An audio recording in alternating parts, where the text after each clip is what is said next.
کندهار لپاره د طالبانو والي خپل ټولو جنگیالیو ته سپارښتنه کړې چې د ټولو دولتي تاسيساتو او تجارتي مرکزونو ساتنه دی وکړي.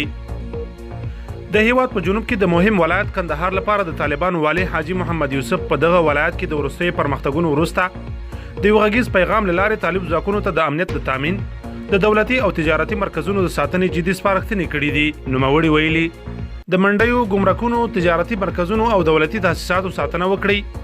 هیڅ چاته اجازه نشته چې چور وکړي او امن اخلال کړي.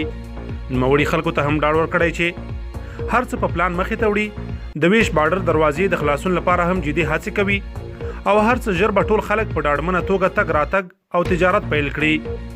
نوموړي دغه راز طالب ځواکونو ته امر کړی چې د تسلیم شوو عسکرو ساتنه وکړي، هغوی ته هیڅ تکلیف ونه رسوي، ځکه اوس اطاعت دا دی چې تسلیم شوو عسکرو سره ښه چلند او برخورد وشي.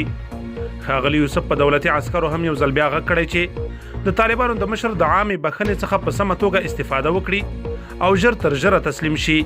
باید وویل شي چې د طالبانو دغه لوړپوړی چارواکی داسې مهال یاد سپارښتنې کوي چې تېره شپه طالب ځواکونو د سپین بولدک ولسوالۍ او د ویش بارډر مهم تجارتي دروازه هم تر خپلې ولکې لاندې راوستې ده.